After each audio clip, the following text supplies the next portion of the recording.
es prepara pel desplegament dels Mossos d'Esquadra, que serà una realitat a la demarcació el proper 1 de novembre.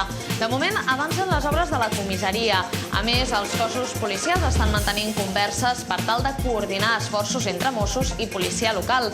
Precisament la coordinació policial és un dels reptes que s'ha abordat en una jornada de treball avui a Salou, on hi ha hagut representació cambrilenca.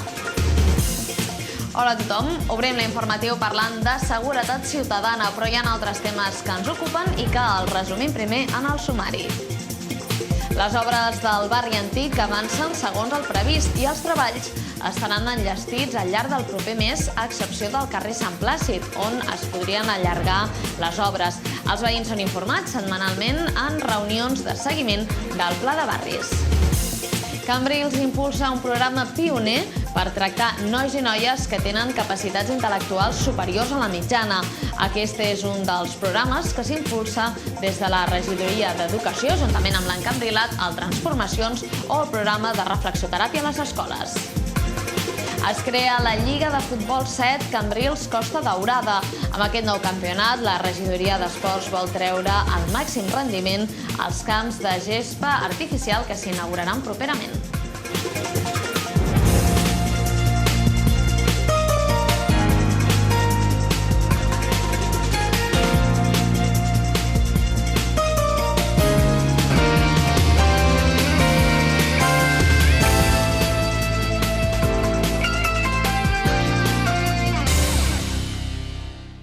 Cambrils està fent els deures de cara al desplegament dels Mossos d'Esquadra.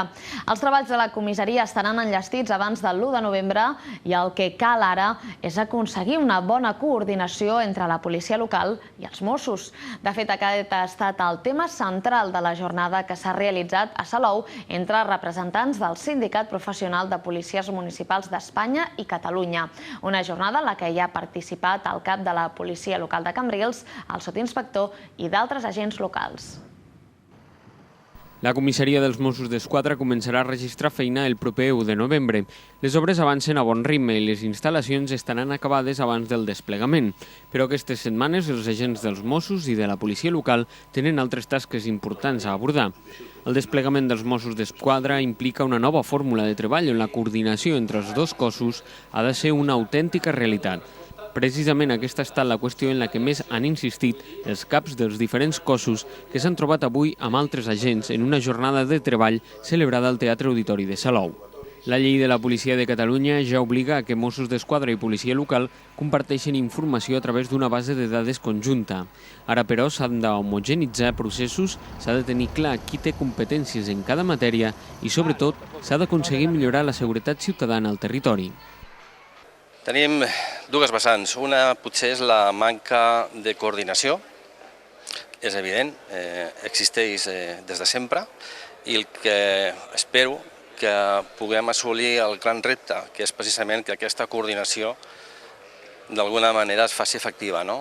Crec que és el que ara mateix és el més important. En aquests moments s'està revisant la llei de la Policia de Catalunya, que ha de definir molt millor un catàleg general de responsabilitats que permeti conèixer més a fons les competències de cada cos policial.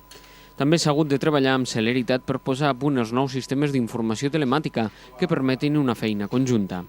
De fet, des dels Mossos d'Esquadra asseguren que en altres punts del territori on ja s'ha produït el desplegament, els principals problemes amb els que s'han trobat han estat per qüestions de planificació.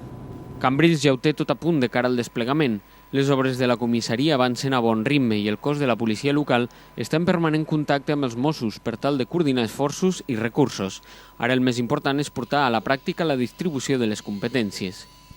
Però el desplegament dels Mossos no ha de suposar un retrocés del nombre d'agents de la policia local.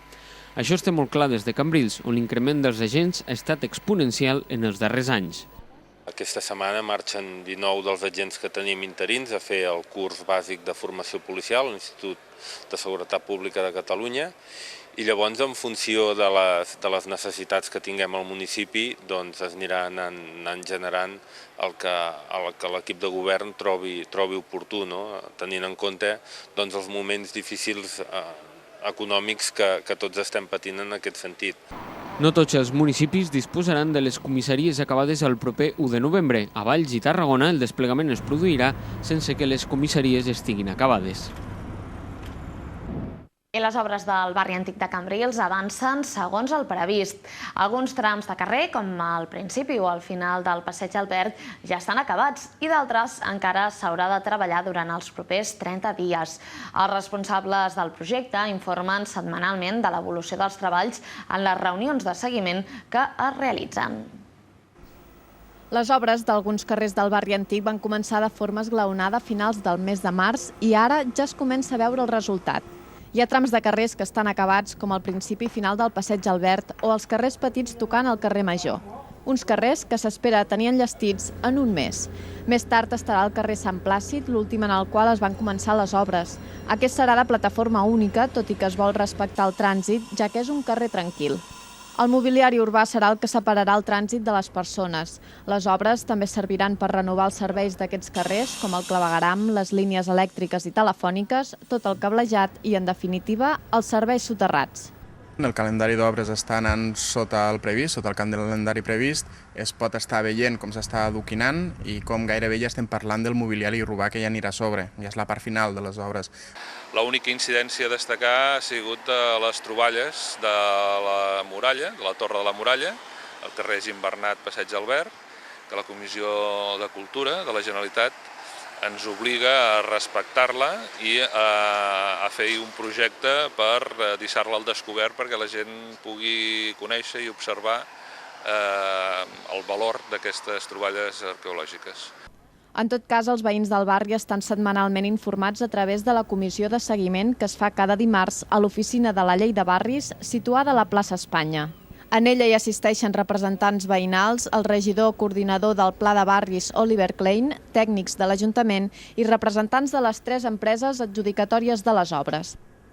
Ha sigut unes obres que, per l'envergadura que tenen, que contemplen tot el barri antic i són molts carrers, jo crec que han anat força bé. No hi ha hagut grans incidències, hem tingut la col·laboració de tots els veïns, de tots els ciutadans, i la veritat és que les hem pogut portar a terme amb molta facilitat. L'empresa Paviments Asfàltics Móra d'Ebre S.A. és l'encarregada de portar a terme les obres dels carrers Sant Plàcid, Foix i Sant Josep. L'empresa Bexa S.A. és l'encarregada de remodelar el Passeig Albert i l'empresa Hidrocanal S.L. remodela una desena de carrers més, entre els quals es troba el carrer Major. Així doncs, actualment s'han executat tots els serveis i ara s'estan pavimentant els carrers de les 3 àrees en què es van dividir les obres. A mitjans de novembre s'espera que les obres estiguin enllestides.